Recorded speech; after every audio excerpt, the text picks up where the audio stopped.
இந்த 26 நாட்கள் மேஷராசியில் பிறந்த உங்களுக்கு சுக்கிர பகவான் யோகத்தை தரவிருக்கிறாரா என்று பார்க்கின்ற பொழுது 3ஆம் இடத்தில் சுக்கிர பகவான் வருகின்றார்.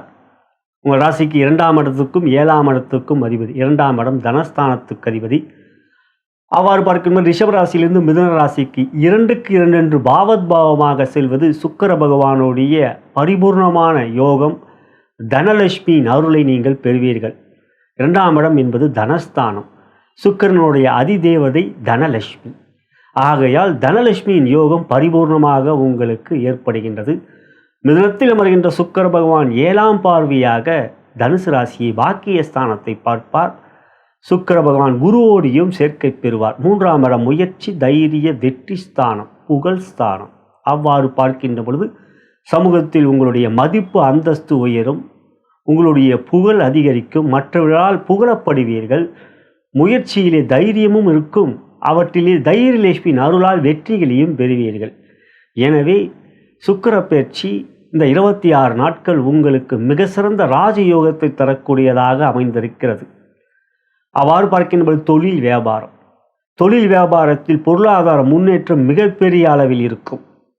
2க்கு 2 பாவத்பாவமாக இருப்பதனால் வரவுகள் மிக சிறப்பாக இருக்கும். சனி வக்ரமாக இருப்பதினால் ஏழரை சனியால் பாதிப்பு இல்லை. எனவே சேமிப்புகள் அதிகரிக்கும், கடன் தீரும். உத்தியோகம் உயர்வுகளை பெறுவீர்கள். வார்த்தைக்கு மதிப்பு மரியாதை உயரும். மேலதிகாரியிடம் பாராட்டுகளை பெறுவீர்கள். முயற்சி ஸ்தானத்தில் அவர் பலமாக இருப்பதனால் வெற்றிகளையும் பெறுவீர்கள். ஆகையால் உத்தியோகத்தில் மிகப்பெரிய உயர்வுகளை நீங்கள் அடைவீர்கள். அதிகார உயர்வுகள் கிடைக்கும். அதன் பிறகு அரசியலை பொறுத்தவரை 3லே வெற்றிக்குரிய இடத்தில் அவர் அமர்ந்திருப்பதனால் வாக்கு வன்மையினால் பேச்சு திறமையினால் நீங்கள் மிகப்பெரிய வெற்றிகளையும் மிகப்பெரிய நன்மைகளையும் இந்த 26 நாட்களில் பெறுவீர்கள்.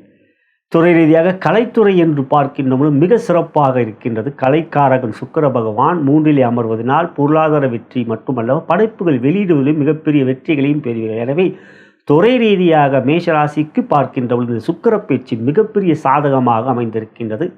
பெண்களுக்கான பலனிலே குடும்பத்துக்கு அதிபதியான சுக்கிர பகவான் 2க்கு 2 பாவத்பாவமாக இருப்பதால் குடும்பத்தில் மகிழ்ச்சி நிலவும். கணவன் மணி உறவிலே அன்பை காட்டும். கலத்திரக்காரகன் சுக்கிர பகவான் திருமணமாகாத சகோதரிகளுக்கு நல்ல வரன்கள் அமையக்கூடிய யோகமும் இருக்கின்றது. மொத்தத்தில் பெண்களுக்கு மகிழ்ச்சியும் சந்தோஷத்தையும் தரும். உறவுகளிடம் அன்பையும் காட்டுவீர்கள், அன்பையும் நீங்கள் பெறுவீர்கள். மாணவ கண்மணிகளுக்கு கல்வியிலே ஆர்வம் அதிகரிக்கும். எனவே மேஷ ராசிக்கு இந்த சுக்கிர பயிற்சி ஒரு சாதகமான யோகத்தை தரக்கூடிய பயிற்சியாகவும் பொருளாதார ரீதியாக முன்னேற்றத்தையும் மிகப்பெரிய மாற்றங்கள் சமூகத்தில் மட்டுமல்ல வாழ்க்கையிலும் ஏற்படக்கூடிய ஒரு நிலையாகவும் புதிய தொழில் வியாபாரம் துவங்கக்கூடிய ஒரு சாதகமான காலமாகவும் மதிப்பு மரியாதை மற்றவர்களும் நீங்கள் எதிர்பார்ப்பதை விட அவர்கள் கொடுப்பது அதிகமாகவே இருக்கும். அவற்றினால் உங்களுடைய மனம் புத்துணர்ச்சியை பெறும். எனவே இந்த 26 நாட்கள் உங்களுக்கு யோகமும் வெற்றிகளும் மிகுதியாகவும் இருப்பதனால் வாழ்க்கையில் வெற்றிக்குரிய நாட்களாக இந்த நாட்கள் அமையும். மகிழ்ச்சிக்குரியது. நலம் பெறுக, வளம் பெறுக.